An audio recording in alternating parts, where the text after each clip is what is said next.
So we've actually been joined this episode in our conversation. Yeah, we have. By a tulpa. By tulpa. I think they must be our tulpas because they're in the corner of the screen. There's two of you, Matt. There's two. Hang on. Did you say two? Yeah, there's two of you. Could be one of my dogs. No, but they make themselves known through, barking. Whereas this one's just sitting there. That is a bit like me, though, isn't it? That's the kind of thing I'd do. Yeah. Just sit there, It reminds me of that movie Unfriended. Does it? Yeah. Because it starts off with these teenagers having a conversation, and there's one of those Skype icons just in the corner, and they're like, who the fuck is that? Who the fuck is that? And they keep hanging up on him, and then starting another conversation, and he's still there. That's us, because we've actually stopped the conversation and started again, and yet he's still there. Shit. What happens at the end of that film? Everyone dies. Oh, no. He kills everyone. Eventually, he makes himself known and starts typing to them. If it starts typing, then we've got to get scared. Yeah.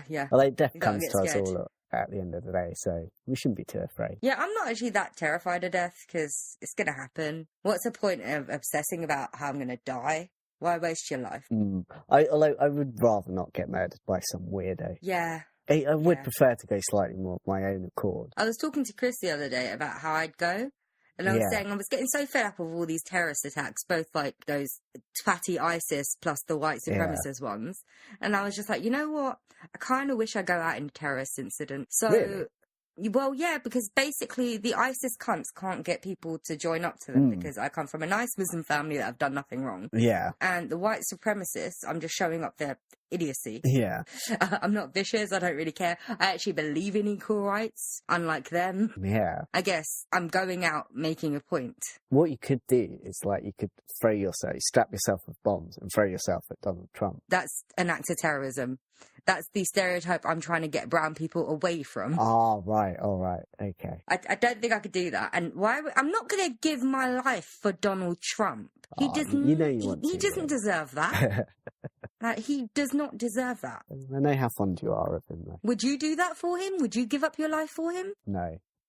I don't know. Who would I give my life up for? Maybe Verlander. Yeah, and then he could solve the murder. Yeah. He'll solve your murder. Yeah, he'd be the one still alive. Yeah, so he'd solve who killed you. It definitely wouldn't be your podcast mate. Is that a term? Podcast mate. Fellow podcast podcaster, mate. isn't it? Because there's flatmate, there's housemate, there's roommate. Yeah. Podcast mate. We share a podcast. I suppose it's got to exist. Would I technically be the landlord of the podcast? I suppose you could be. Yeah, because I do the heavy... Well, it's not really heavy lifting. I'm sitting on my ass while I'm doing it. But I do the work. I mean, actually, to be fair, you do a fair amount of research. Yeah. Apart from when it's my murderer episodes, then I know all the shit. Yeah. Without researching. Yeah, you know all about the murders, Tom. No, I don't know about this. These are fake murders, though. Oh, yeah. Shit. I've Ooh, spoiler. Spoilers. I say we make this conversation quick, Matt, and just jump into the episode. Did you hear that? I say we make this conversation quick, Matt, and we jump into the episode. I got that second time round. We're going to be in Sweden this week, aren't we, Tom? Yeah. This was actually a listener suggestion, wasn't it, Matthew? Yeah, from, I believe this is how you pronounce it, Nils Krunkvist. I thought it was Niles. No, I looked this up on the internet, and the internet is the source of all truth. And apparently Swedish people say Nils as in pills. Okay. The only other pronunciation I possibly heard was Niels as in Neil pronunciation. Okay. See, I did actually respond back to this listener and did make a light-hearted joke that we were going to butcher his name, hoping that he'd respond with the right way to say his name, but he didn't respond. Ah, well. Hey-ho. It's his own fault if we got it wrong. Yeah, hopefully I haven't butchered it. Hopefully not, but you're going to butcher the rest of the names in this episode. Possibly. That's the one that matters, though, isn't it? The one that suggested it. Yeah, well, the murderer's got quite his real name. It's not easy to say. It looks quite easy, but it's not, actually, because Swedish is quite a weird language, apparently. No, really? Yeah. I hadn't noticed. Oh, you know what I do like about Swedish names? The British Wallander. And the way they say it there. Yeah. It's like they don't even try sometimes. Yeah. I don't know, it's very typically English. It's all Wallander. Wallander. Kurt Wallander. Clearly Wallander. Wallander. Yeah, I like how they try to say it with a Swedish accent as well, sometimes. Well, I like Vanya. And they're just like, Vanya. Vanya, yeah. Vanya? Vanya. And just like, Vanya. How you doing, Vanya? I'm gonna Vanya. I'm gonna Vanya, ram you with a Vanya. That's bad to say after we've made comments about terrorism and how I'd be a victim of it. Yeah. I don't want to be rammed with a vam. We really should think before we speak sometimes. We really should. I should think before I edit as well, because I'm probably going to leave all that shit in it anyway. Anyway, are we going to do intro music? I think we should, just so we can gather our bearings and not say anything else about terrorism and vans. Yeah. Yeah, so intro music, please get us out of this bind. Welcome to the Dorks Deduction Podcast, where we talk about stuff. That's my little bit of intro music for you there. Yeah, so hi. We're back. And we're sane and we're responsible. We're back and we're better than ever before, aren't we? To be fair, we're barely mediocre most of the time. Yeah. I guess we could be better than ever, but then that's still only going to be mediocre. Yeah. It's better than being absolutely shit. Yeah, we're so average, man. Yeah, I know. It's depressingly average, I think. Mm. Funny if you say that, though. Swedes quite like that, apparently. What, they like average? Yeah, they like being kind of average. Apparently, I was listening to this Radio 4 programme, and these Swedish people were saying that the worst thing you can call a Swedish person is they're not normal. They wouldn't like that. They don't like being unique. I mean, it'll be sense that they like us, because a few of the Swedes have made themselves known. Yeah. The Swedish fans. I mean, we've had a couple, and they do the lengthiest messages as well. Yeah. And it's quite helpful. And then we say, oh, yeah, we'll totally address that. And then we forget. Mm. Like, how many comments have we got about Katrine DaCosta's one? I can't remember how many comments we got from that. Was it just the one? No, it was the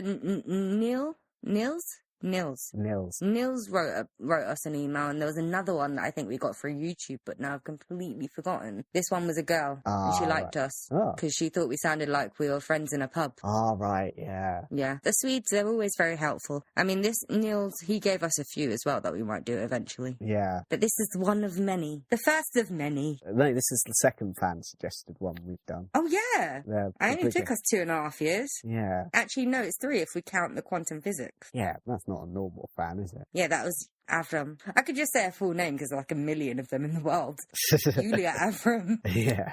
Search it on Facebook, you won't find her. She's one of those really crazy obsessed fans though, isn't she? Yeah, like she stalks us, she knows where we live. We really did that just to appease her so she'd stop. Leave us alone, basically. Yeah, pretty much. Yeah. But it hasn't. No. Anyway, what are we talking about this week, Matt? You're the Swedish aficionado. I don't think I said that right. Aficionado, that's it, isn't it? Not aficionado. I'm not even going to attempt to say that, so. Aficionado. Aficionado. I think I just fuck up words all the time. I can say them. It's just sometimes I just say them too fast without thinking, and then it just gets muddled up. Yeah, I think the more you think about trying to say something sometimes, I think that's my problem. Yeah. Regular listeners, I fuck up words so much more than you realise. It's just I have the sense to correct myself and I edit all the fuck ups out. Certain people don't correct themselves and they just carry on talking even though they've just fucked up. Chris, he's such a problem, isn't he? Yeah, just Chris, isn't it? Just Chris. Like, doing episodes with just the two of you, editing those episodes, I'm just like, why the hell did they do this? I don't. The thing I find with Chris is that I don't like interrupting him. I interrupt you and say, fucking start from the beginning, you twat face. Because, he's usually making some really serious point. Bullshit. What? When has he ever picked the serious episode? He's the creepy pasta of the Dorks Deduction. Yeah. We always bring the really dark ones. The very informative ones. Yeah. Where we don't get distracted at all or skip over any information. No. Although he has the one that has been bringing up a certain Mr. Savile. He was the one that read out that rather creepy pasta. The very creepy. Yeah, he's the creepy one. We pick the really disturbing episodes, but Chris is really the creepy one. Yeah, which I'm really pleased about because I've been trying to shed that image for ages. No, the more we think about Chris, the more we realise he's the creep of the podcast. And he was the one that got caught hanging around a school as well, wasn't he? Yeah, and he's the one that ends up in prison. Yeah. But where's he now? I think we killed him, actually. Yeah, well, you don't need those kind of people in the world, do you? They're very dangerous. Anyway, let's get on this shit. bullshit. Niels has been waiting for this for months. I know. Yeah, we have, haven't we? I think it's been a while since you requested it, yeah. Yeah, it's been a long while. Right, we're going to be talking about Thomas Quick, or to give him his real name, here we The go. Flash. No, I'm joking. Carry on. I think it's pronounced Sture Bergwell, even though it looks like it should sound like Bergwell. And his middle name is Ragnar. Oh. He's named after the Viking. Ooh. I did not know that. I didn't look up his middle name. And you don't know nothing about Vikings. No, fuck all about Vikings. I didn't until a few weeks ago as well, so... What, you know all about Vikings now? No, I don't know all about Vikings. I've just started watching Vikings. Oh, right. I've just started and also just finished. Yeah. So good, Matt. You should watch it. I'm guessing that's a really informative documentary, Tarman. Well, no, it's obviously not. It's historical fiction that's aired by the History Channel, but it's based on real people. Yeah. Real Vikings. Ragnar Lodbrok. And also his wife, who is amazing, and I'm in love with her. I don't know if I'm straight or gay or anything, but I know I'm in love with her. I think I'm pretty much straight, just in love with her. Anyway, we should really get back to what we were talking about. Okay, I'm just going to call this guy Thomas, because it's quicker than saying Sture Bergwell. It's quicker. Yeah, Thomas was born in rural Sweden, and he was a child of 7. And is that, you got a problem with that? It's just a big family, man. That mother, she went Popping through a them lot. out, or she was, I should say. Not still alive, I don't think. If she was popping them out at that age, that'd be incredible.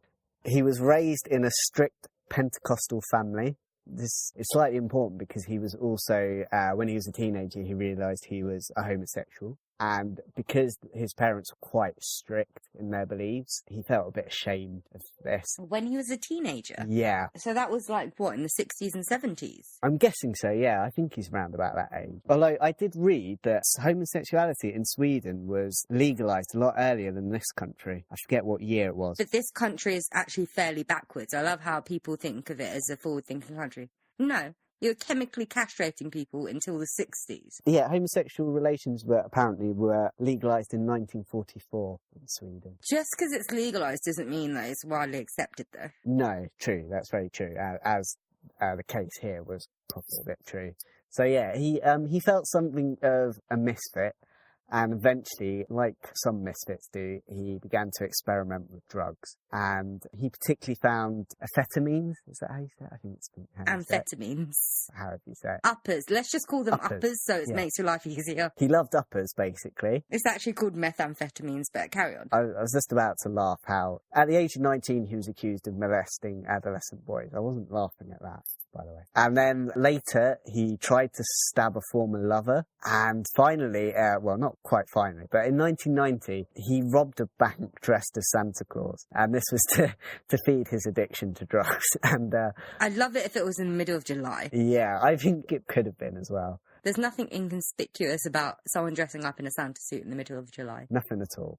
But unfortunately, he was recognised, so it can't have been that great a Santa Claus costume if you get recognised. Because of this, he was incarcerated in a psychiatric hospital. And this is where things start to turn a little bit weird. This is a kind of what the fuck kind of case. While he was at this hospital, he underwent psychiatric therapy. At some point, while he was at this hospital, he was prescribed with a cocktail of really strong, mind-altering drugs, which are known as benzodiazepines. And what's quite weird, even though he was at this psychiatric hospital, and considering he'd robbed a bank, he was allowed out without anyone, to supervise him. That's actually not that weird, because wasn't there that guy in Britain who was... I've forgotten his name now, but it wasn't even that long ago. He was insane, so they put him in mental hospital because he killed a little girl, and then he just walked out, and then within hours he'd killed another little girl before they'd found him again. The thing with this though is that he was actually he was allowed these days out. This wasn't just him wandering out for play. Oh, so like a day pass. Yeah, they actually say you can go out. You can go into the. I mean, okay, he hadn't killed anyone yet, but he'd robbed a bank and stuff like that. Prisons do that. It's called furlough. Yeah, it seems rather quick, though, for it. Yeah, I know. I mean, they don't do it lightly. I mean, it's not like everyone gets a go. And usually it's only because of some circumstances, like, your mum's dead or something. Yeah, so I found that a bit weird. they were perhaps a bit lax back then. I don't know. Or maybe they just, because they'd already studied his psyche, maybe they just thought he was actually fairly harmless. They thought, because he was robbing the bank to steal money for drugs, maybe he'd come off the drugs, and they thought he wasn't a flight risker and they trusted him. That kind of makes sort of sense. You have to trust them, and then eventually they'd have to let him out anyway. So that's sort of the starting point. The thing is, he's on these rather strong drugs. Whether they knew how strong these mind-altering drugs were that he'd been prescribed. If anyone's on those kind of drugs, I'd be a bit wary of sending them out into the world, out anyone there. I don't know. The times were probably different back then. I've got no idea. It was on these days out that he would trawl through newspaper archives about unsolved murders. And this kind of became an obsession. He's used his time wisely. He went to a library rather than, get all stabby happy. You could do worse things, to be fair. It's the kind of thing I'd do, probably. No, I'd find my nearest Netflix or Amazon instant video.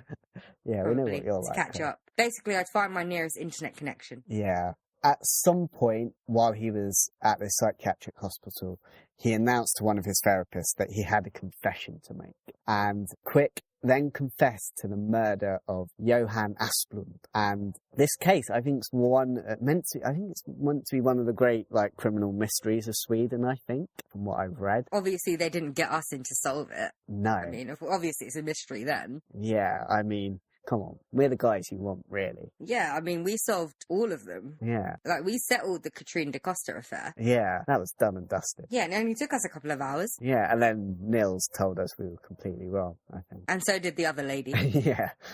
But they said it nicely. They were like, oh, you guys are so misinformed. Your press is so different over there. Yeah. This is what really happened. I should point out, we're using English sources again, so if they're completely shit, blame them, not us. Yeah, blame our English media. We're just the messengers, really. So, Johan was an 11-year-old boy who went to school one day in November of 1980, but was never seen again. And his body has never been found, or not all of it has been found. Oh, that's nice. It's either him or because there's another case of another kid as well, which I'll go on about later. So they don't know which body parts belong to who? No, one of these people, they found the skull, but they didn't find the rest of him. But I don't know if it's this one or the later one, so you can find that one out later. I'm going through the notes. Quick claimed that he had picked Johan up from school and had lured him into his car before taking Wait, so when did Johan go missing? 1980, November of 1980. And when did Thomas Quick go... Well, when was he in the psych hospital? I think, did he confess in 1991, I think, is when he confessed. Yeah, because 1990 was when he robbed the bank. 91 was when he was in the place. Oh, so it was when he was older anyway. Yeah, so it's a good 10 or so years at least after the event happened. Basically, Quick claimed he picked Johan up from school and had lured him into his car.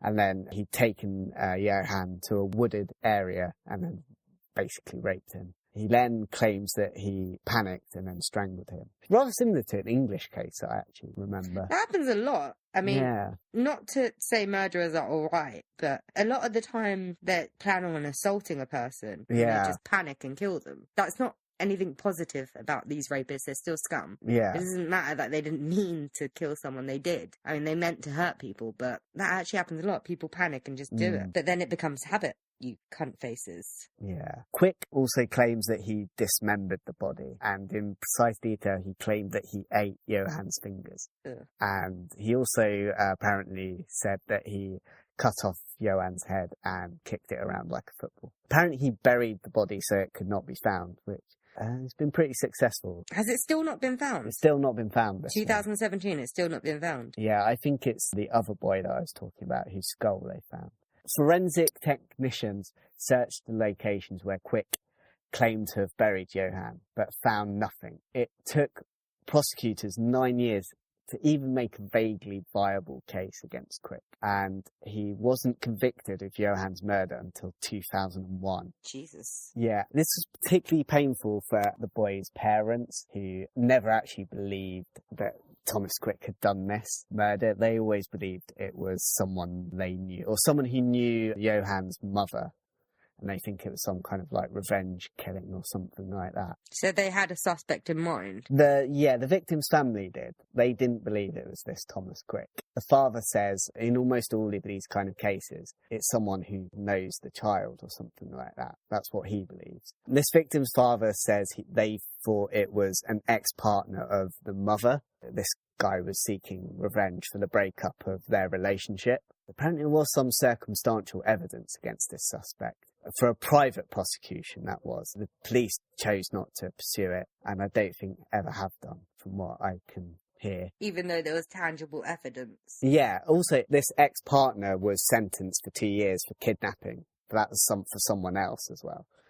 And he was quite angry when Thomas Quick confessed, because they kind of realised it was a bit of a sham. And also there's quite an interesting thing he was saying, how basically they told the police there was some kind of scar on Johan's body, and then the police were talking to Thomas Quick about this scar, and Thomas Quick didn't know in like enough detail about this scar. So the police went to the victim's family and they wanted to learn more about this scar, and then they would hint to Thomas Quick about some of the details of the scar. Him to... Yeah, they basically feeding him, and they like at one point the police actually forced the victim's mother to draw the scar, because if not they were going to threaten her with protecting a criminal. So basically the police here, they just wanted confession off Thomas Quick.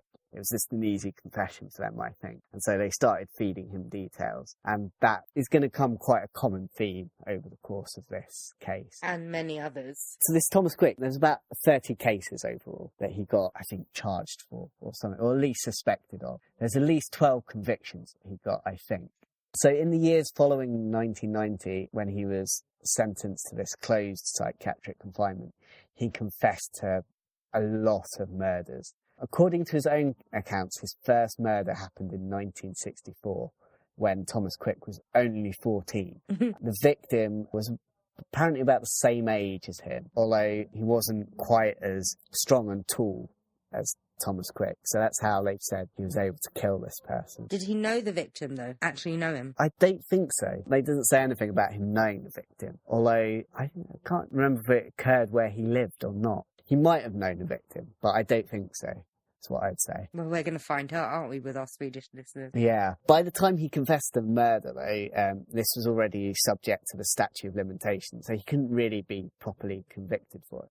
But it also turned out later on that he had a watertight alibi for this one. On the day of this murder apparently happened, he was attending his own confirmation at the Pentecostal church. Yeah, the police clearly didn't look into that one. Yeah, God was his alibi. Yeah. The second victim apparently was Alvar Larsson. I think this is another quite famous one in Sweden as well. He was murdered outside some kind of lake town in Sweden. Funnily enough, according to Quick's sister, Quick never left the area where he lived at the time.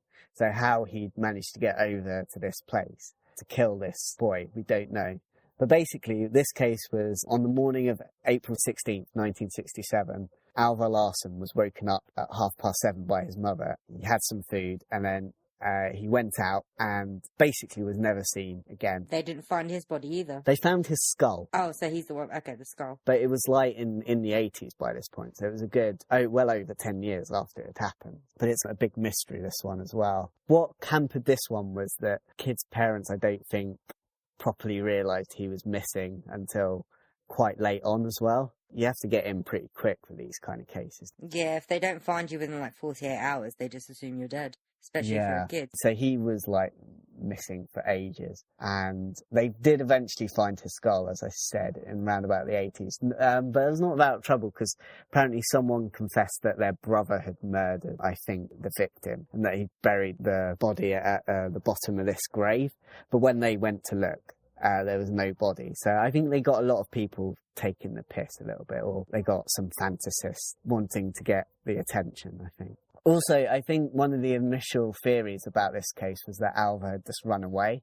So no one was really looking for like a kidnapper as well.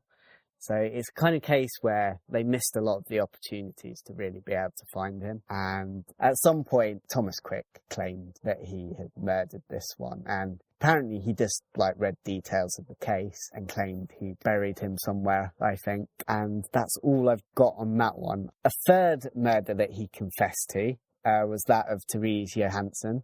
This was in 1988. There were numerous inconsistencies in this confession. He initially said that Therese was blonde and lived in a rural village, when in reality she had dark brown hair and lived in a tower block in an urbanised area. So I would have thought that should be ringing alarm bells straight away, but not to the police, apparently it didn't. And in total, he was interviewed 15 times before he got all the details of the murder correct. So, again, that would be ringing alarm bells to me. And this murder, I think, happened in Norway as well. So, yeah, and what's interesting, he would read details about murders in Norway, because apparently the Swedish police didn't know so much about these murders. So it sounded like he had knowledge that the Swedish police didn't have. So that's why some people say they were taken in by it. I say they were taken in by it because they wanted to close these cases. Yeah, I think so, really, too. It's really starting to remind me of, what's his name? The one in America? Lee Harvey Oswald?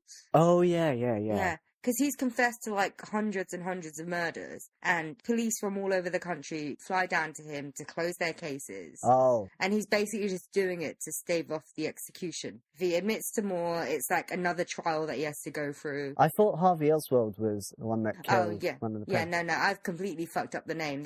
What's his name? I think it's on the Wikipedia page for this guy, because it's really? like a similar case. Let me look it up. Is it Henry? Henry Lee Lucas. Henry Lee Lucas, that's the guy. Yeah. I got the Lee right. Yeah. I mixed him up with the guy that killed a president. Yeah. It's a really similar case. Apparently with this case, Quick was driven to Norway as well to identify the spot where he buried her. And they searched the lake. They spent 7 weeks draining this lake, where he apparently left the body, and they found nothing apart from like a 0.5mm bone fragment that they just decided to assume was hers. It later turned out to be a charred piece of wood. And despite all of this, Quick was somehow convicted. I've got no idea. I mean, if that's the kind of evidence you need in Sweden, then I'm slightly changing my opinion of Sweden. They don't have Kurt Wallander. No. He's a fictional character. Like, they do good detective fiction, but their actual detectives sound a bit shit. Yeah. They still haven't figured out who killed, what's that Prime Minister's name now? I've forgotten. Oh, Olaf Palme. Yeah, Olaf Palme. Yeah, that's got political intrigue, though, so I'm not surprised by that one. But some of these, I mean, it's so blindingly obvious. You think, how stupid are you? Again, they don't have us working for them. No. Right, and we're going to go through some of these other cases just very quickly now. He also confessed to a murder of an Israeli tourist, also in, I think, 1988. This tourist was trekking on holiday in Sweden when he met his unfortunate end. And yet again, there was like numerous inconsistencies. It took him a few times to correctly identify the murder weapon. At first, he guessed a camping axe. Then it was a spade, and then it was a car jack, before he eventually got the right answer, which was a wooden club. These incorrect guesses were never mentioned in court either, so... You know what? I'm actually starting to judge Thomas Quick. I'm going to come on to why he might have done this later on. No. I'm starting to judge him, because at first I thought, he goes out and does his research.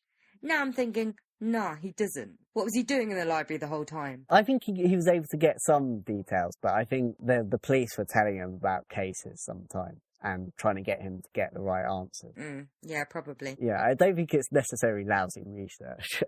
He was convicted of this one in 1997, despite the fact there was no forensic evidence. The whole case was really built around statements that Thomas Quick had made. And this was apparently knowledge that was not known in the public sphere. But as we've seen, it took him like at least 4 or 5 guesses to get the right murder weapon. So clearly his knowledge wasn't that great of this case. These detectives better not still be working. You'd hope not. Because it's feasible, because it was only, the early 90s. So it's feasible that some of them would still be working. They're still at the right age to be working, but they really shouldn't be. Yeah, there's a lot of other these cases, like he knew a lot of the information, or he got a lot of the right answers of information that the public didn't know, or that even the police didn't necessarily know. But a lot of that came just from research, apparently, and stuff like that. There was one more. It was like, despite the fact that he was gay, they also accused him of raping some woman as well that he'd murdered. I mean, it's possible. I know it's like possible, but if you knew that, he's gay, it would make you think twice a little bit, wouldn't it? I'd probably, it'd make me think twice, because some of his victims have been men, right? The supposed victims have been men. I mean, did he rape them?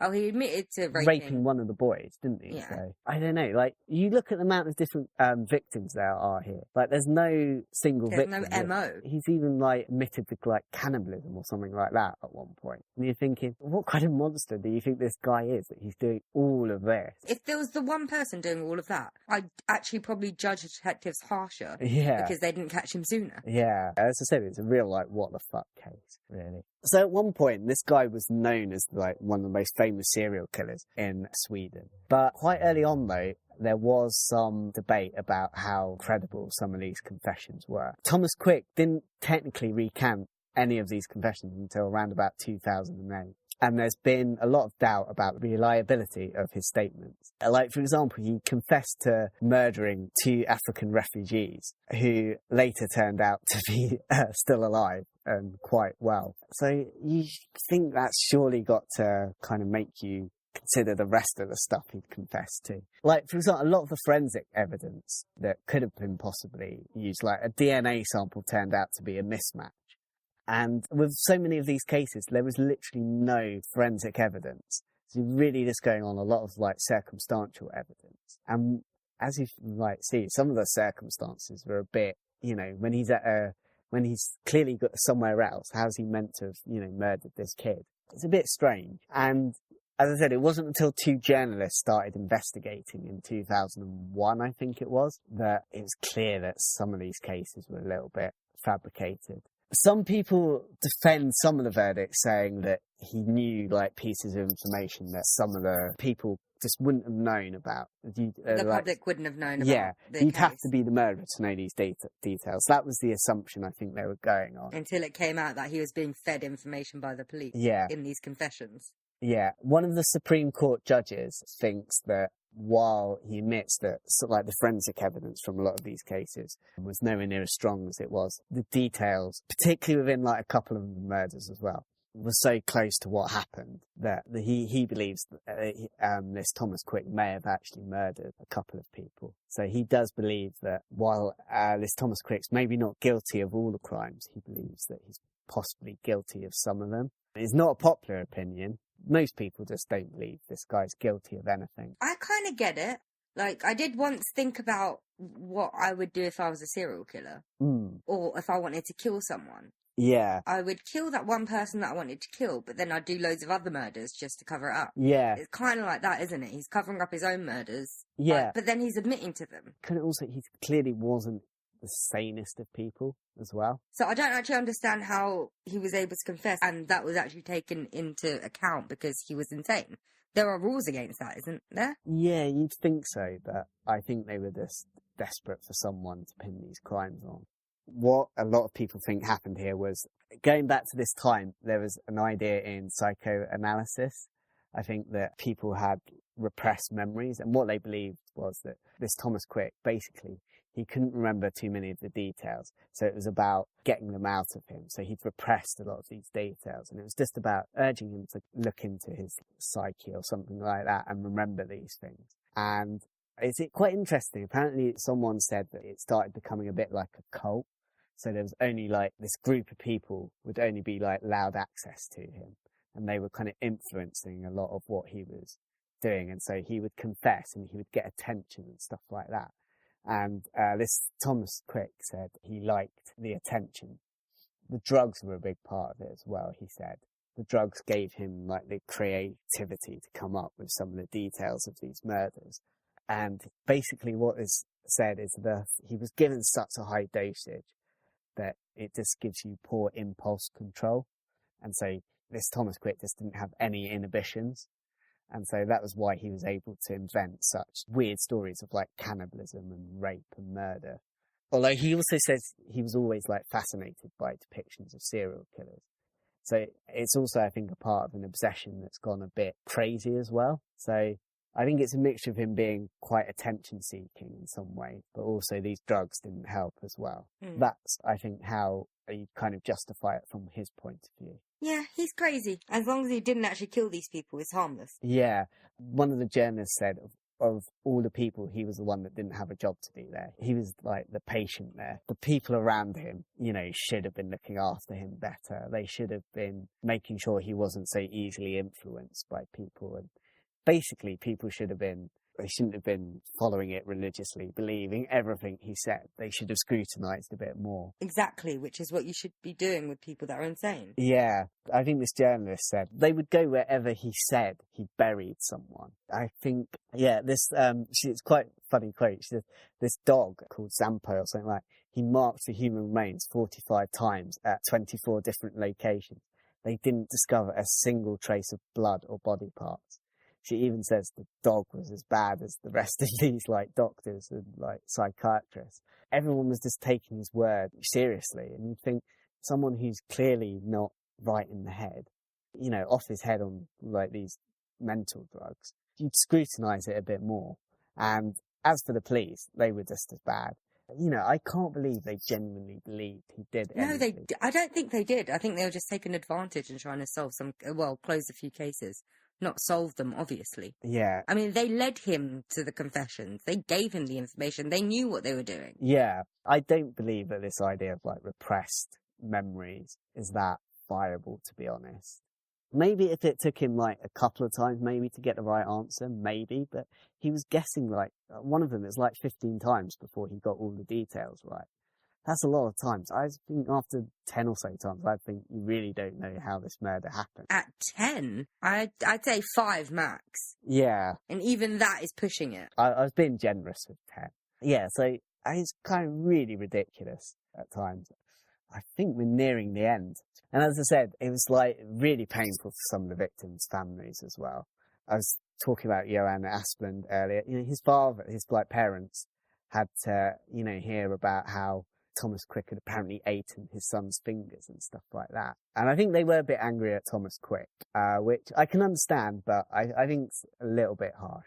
No, I could totally understand that. I mean, in their point of view, yeah, I'd understand why they were upset with Thomas Quick. Because they don't care. It's about their son that has gone missing and is probably dead. And I understand that. I totally agree with that, but I just feel, I think, personally, I wouldn't myself judge Thomas Quick too harshly, because at the end of the day, he should have been better cared for. He shouldn't have been able to get into this situation where he was confessing to all these murders. And he's basically being encouraged to do this, not just by the police, but by his therapists as well and stuff like that. And he was off his head on drugs. There's an interesting thing. When the new clinical director came to this hospital in 2001, they discovered that the size of the dosage he was giving was enough to knock people unconscious. So the fact that he was off his head a lot of the time while he was at this psychiatric hospital was hardly surprising. And it's also no surprise that once he was off these drugs, he no longer cooperated with the police and he stopped making confessions. So I think the drugs are a big connection to him making a lot of these confessions. And at the end of the day, the psychiatric hospital should have been more careful with the size of drugs they were giving him, basically. That, and it's their job to protect them and nurture them. Yeah. I mean, they shouldn't let him put himself in that position with the police that are feeding him information. Yeah. I mean, he should have someone appropriate with him. He shouldn't have been placed in that environment. Yeah. They just took advantage of him. Yeah, because I think basically what happens is once he came off the drugs, I think he was just in this position where he was like, shit, I've confessed to these all these crimes. And yeah, I think that's got to be pretty scary to find out that's what he did. So what's happened now? Is he been cleared of everything? He was eventually cleared. I think it was going up until about 2013, 2014, I think that he was. So going on for 20-something years? He recanted in 2008. I think the legal process, because there was a good many convictions. I think they did like one at a time kind of thing, I think, with a lot of them. And so he was eventually cleared of all the murders that he was convicted for. And he was eventually, I think in 2014, he was eventually released.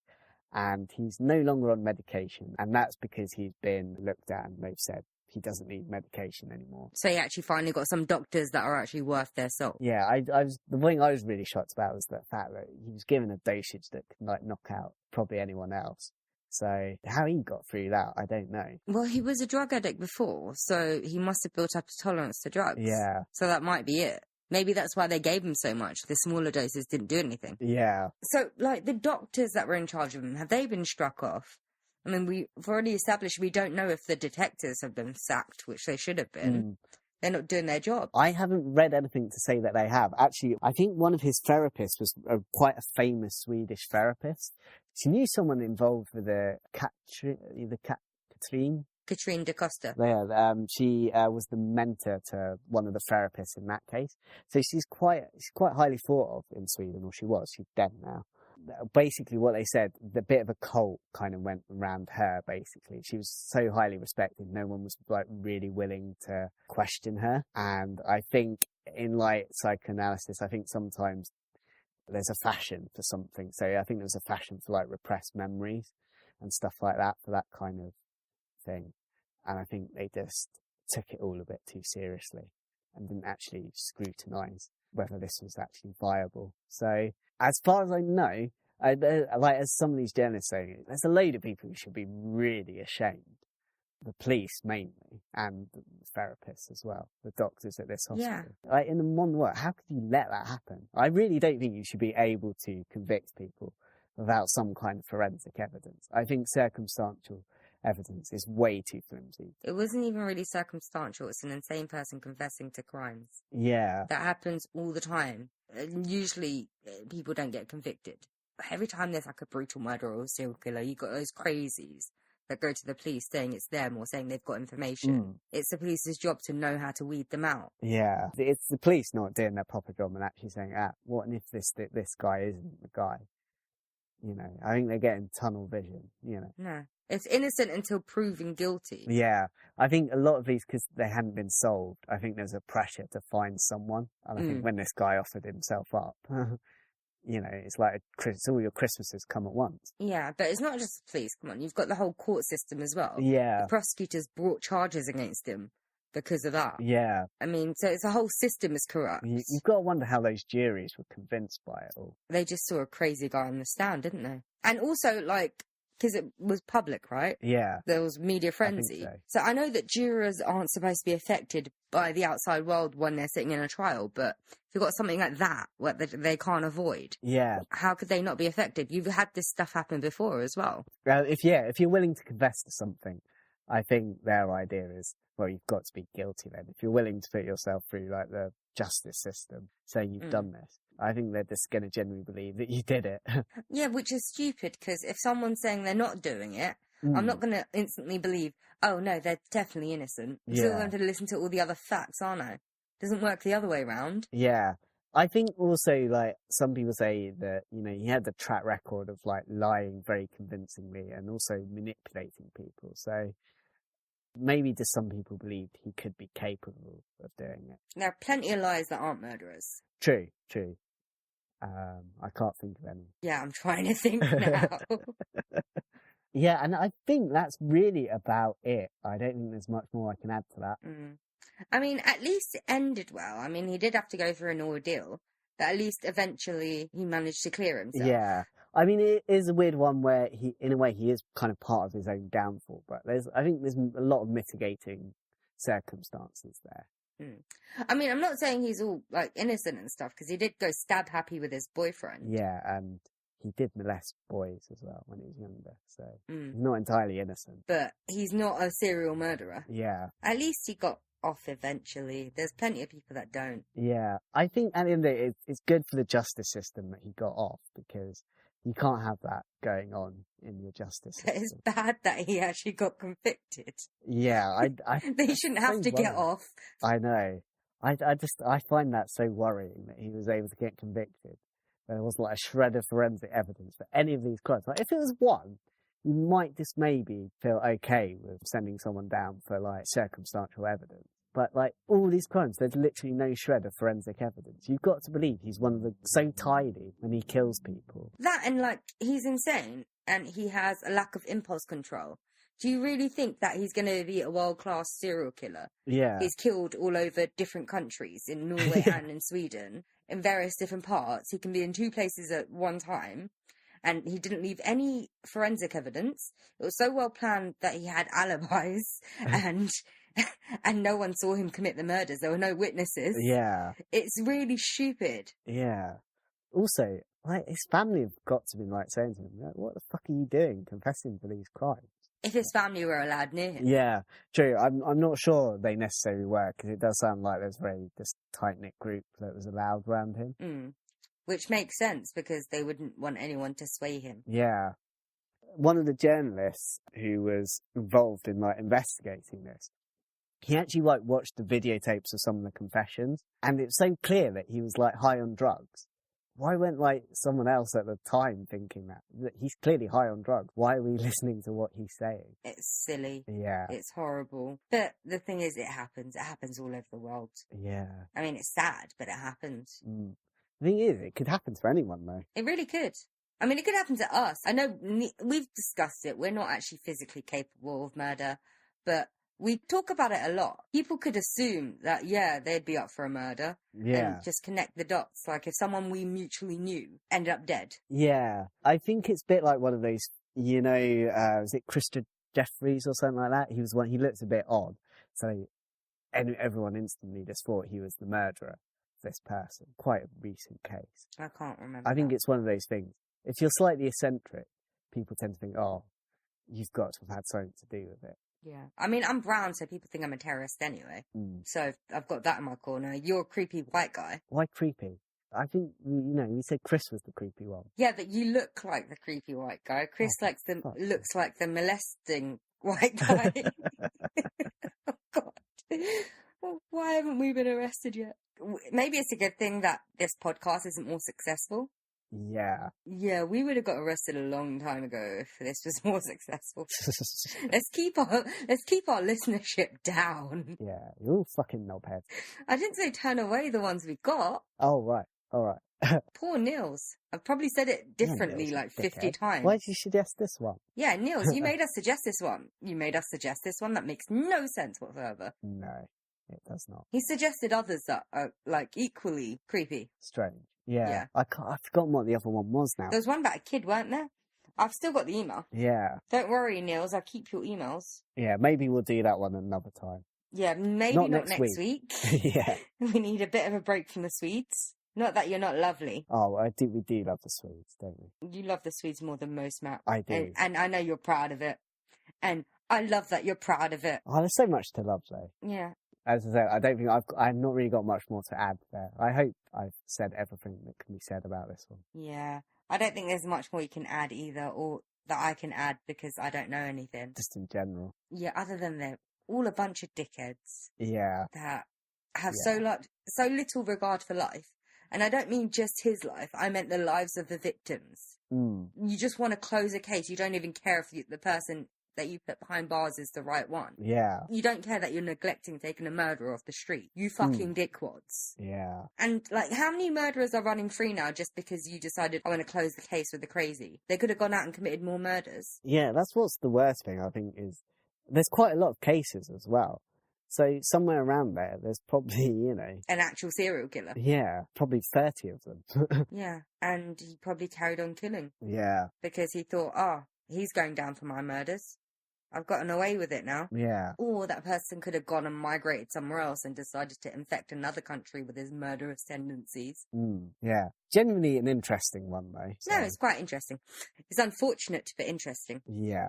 I hope the victims get closure. But the thing is, because they dilly-dallied for so long, and it took them so long to clear Thomas Quick, the statute of limitations must have passed, right, for all of these murders. Yeah. So they don't even have to do their job and find the murderer. Yeah. Because there's no point. I think the problem here as well, like, I think in a lot of these cases, there's not much, like, evidence to go on anyway, so it's pretty hard to see any of these cases being solved, really. Yeah, but and once they've closed the case, they could destroy the evidence. They don't need it anymore. Yeah. So they've closed the case.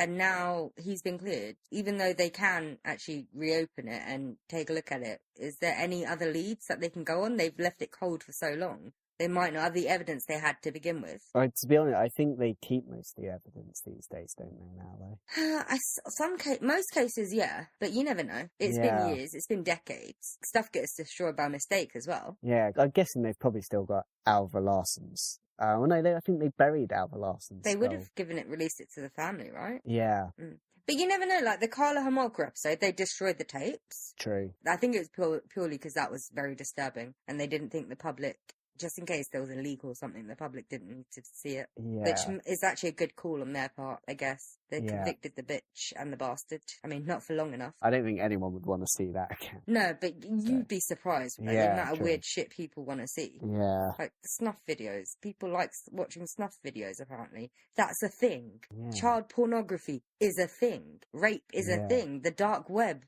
has all of this shit, apparently. At the end of the day, Games of Thrones pretty popular as well. So Hey, Game of Thrones, man. Don't diss Game of Thrones. You do not diss Game of Thrones. You arsehole. Have you ever watched Game of Thrones? I watched some of an episode. You bastard. You do not know Game of Thrones. I have to admit, I didn't really get it. I It will was- go it was- ultra Londoner on you right now. I will not be my prim and proper self. I will come and give you a beat down. Oh, because you're like that all the time, aren't you? Yeah, I will totally, because I've watched Game of Thrones and Vikings, so I know how to wield a sword, man. I will come and slash you up. Oh, I'm well scared. You're well scared. I will fly on my dragon over to you and slash you up. I will burn you to the ground. Yeah, and that's the kind of ridiculous plot lines you get in Games of Thrones. Shut the fudge up. I don't know why I decided to censor myself at that point when I've used the word cunt and fuck and Yeah. shit loosely. You decided to have a conscience just then for some reason. So listeners, right, if you're as enraged as I am right now, send emails and direct them to Matt, put for the attention of Matt, calling him a dickhead because he insulted Game of Thrones and he's not even fucking watched Game of Thrones. You haven't lived it, man. You haven't lived it. You're not enraged by what happened to Thomas Quick, but me saying, oh, Games of Thrones. I said I was pissed off about Thomas Quick, alright? Oh, pissed off. That's not being enraged. Pissed off's just like, ooh, It's happened now, hasn't it? disappointed. I can't change that. I can change other people's perception of Game of Thrones. I can do that. People do not listen to him. Game of Thrones is amazing. You need to watch Game of Thrones. And I have to wait a year for the next one. What I will say is it's not as shite as Supernatural. We're not friends anymore. I don't want to be friends with you. Why do you say such hurtful things? All I know about Games of Thrones, there's a guy who used to be in Robson and Jerome. I'm not sure if you've ever heard of them. Yeah, of course I've heard of Robson and Jerome. Who hasn't singing? heard of... Yeah, Unchained Melody. Ah, Who hasn't heard of yeah. them? They did a whole couple of albums, didn't they? Yeah, I know, they were very successful. But Amazing. fuck you, Matt, fuck you. We're not friends anymore. Does Jerome do any singing in Games of Thrones? Fuck you.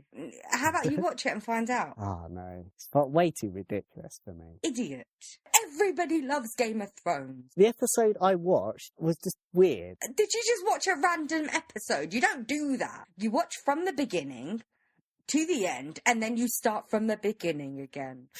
And then you watch the Battle of the Bastards about 50 times because it makes your day. So now I watch it when I can't sleep. I watch it when I'm tired. I watch it when I'm upset. I watch it when I have a headache. I watch it when I'm sick. That's your go-to thing, watching a bloody battle. That's like your light-hearted thing. You've not watched the battle map. What the fuck happens in it? And the last couple of episodes of the last season, and oh god, like my heart was pounding. The second to last episode, after it finished, my nose bled. I was so excited, the blood rushed to my face and my nose bled. I haven't had a nosebleed in years. That's probably just altitude sickness. Well, no, because like my heart was pounding and like, yeah, it was a very intense period for me. Are you sure it wasn't a heart attack? No, I'm pretty sure it was a heart attack. I couldn't smell toast. My arm was fine. Toaster, I think that's a stroke, not a heart attack. Ah, well, I couldn't smell anything. My arm was fine. All I'm saying is, listeners, don't listen to Matt, okay? Supernatural and Game of Thrones are brilliant. And then, if you have time after you finish those, Vikings is fucking awesome and makes me want to, like, beat someone up and kill people and just rape and pillage. Maybe not do the rape thing, but maybe pillage. I don't mind pillaging. I mean, Vikings makes me forget that Vikings were shit people. Yeah, but at the end of the day, what's pillaging without raping, though? But, well, to be fair, right, I don't have the right resource to rape. You can always get a dildo or something like that. Yeah, I don't Strap want on. to do that. It seems a bit awkward. A bit awkward. What, buying it? Is that what's awkward? going into a shop, so can I have one of those? Let's not joke about the rape, okay? Listeners here, he doesn't like Game of Thrones or Supernatural, and yet he's the one joking about rape. Oh, you're the one that dislikes watching it, you know. I don't like... When did I ever say I liked watching rape? You like watching Vikings and Games of Thrones. That's Yeah, what happens but in it no, all, isn't it? the reason I love Lagatha is because she just went and stabbed someone that was raping a Saxon woman. You were still watching She does not condone rape. She's quite a feminist. Yeah, but you were still watching someone being raped, though. That's acting. I wasn't actually watching the actual people getting raped. Mm. There's a difference, Matt. Yeah. You know Harry Potter isn't actually about a magical boy. Oh, fuck off, Carmen. You know, Don't ruin Wanda it. isn't actually a detective because apparently Swedish detectives are shit. True, okay, I'll give you that one. or any Nordic fiction, apparently their detectives are real shit. It's only fiction. Oh, all that's all fictional. It's such a letdown, that. The thing is, it can't even be based on a real detective now because we know they're shit. Thomas Quick has ruined all my perceptions of Sweden. I'll be not going to do any more Swedish episodes then. And it might be too much for me, to be honest. I just find it weird that like Swedish have like a really high level of suicide, yet there's a lot of murders there. Yeah. It's like, who's left? They just like killing, like, people, whether it's themselves or other people. I guess. I just feel so sorry for the Swedes. Yeah. Still, they're quite sexy, Swedish people. What, the Skarsgårds? Oh, yeah, Alana likes Yeah, there's them, a doesn't Skarsgård in Vikings as well. How many Skarsgårds are there? They're like crawling out of people's asses now. she? Yeah. Not surprising, though, because they come from around that area in general, so... No, I meant the actual, Stellan Skarsgård, his boys. I know. Like, there's but, so many of them. I'm not surprised they got a Scandinavian person in the show. Oh, yeah, that's true. I think he's like the only one, though.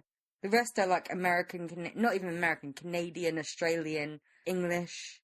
He's the only one that I recognise as, a Swede. I don't think they look the part. The Scandinavians, they look proper like Vikings. You do realise they have hair and makeup in television, right? Really? Is that how they do it? Yeah. Oh, I just thought that's how people naturally look. Yeah, in Tropic Thunder, Robert Downey Jr. didn't really have his skin pigmented. It was just makeup. Ah, honestly, that's honestly, I always thought Doctor Who kind of cast really hideously deformed people, and just kind of, I think we should wrap this. I think we should wrap this up. Yeah, possibly. This has gone forever. This should have been a one shot, really. The end of this episode. I was going to say we should maybe debate this somewhere else. Yeah, maybe next week. Oh, yeah, we could do that next week. Lighthearted. We've done a couple of depressing ones lately, haven't we? Yeah, so I think we should wrap this up. Yeah. So, yeah, you can email, Facebook and tweet if you want to have a go at Matt for insulting Game of Thrones, which you should, because he's a knob. Oh, shut the fuck up. We should also let you know that Matt's actually got a job and I'm going on a holiday. So we're hoping to carry on airing this weekly, but might not happen. We'll try, but there's no guarantee. So just check back. I mean, I usually Facebook and tweet when we've got a new episode up anyway, so you'll know. Yeah. And if you're subscribed, you'll know. Oh, if you want to send us any more Swedish cases, I might just be convinced to do them again. We've still got plenty more from Niels. Yeah, if anyone else. No offence, Niels. So we could rename ourselves the Swedish Podcast. Yeah. The Swedish Chef. We should get the Swedish Chef in to help us with the Swedish cases. Who the fuck's the Swedish chef? He's from... Sweden? It's either the Muppets. I think it's the Muppets. It's not Sesame Street, the Muppets. He's from the Muppets. Ah. I believe. Right. I haven't it's been a very long time since I watched them, so... Yeah. And even back when I was the age of watching them, I didn't really watch them. Don't you think Josh Widdicombe looks like a Muppet that's like come to life? He really does, and he sounds like one too. Yeah. He does not seem like a real person. I know that sounds horrible. But Matt, seriously, we need to say goodbye. Yeah. Ta-ta. Ta-ta for now.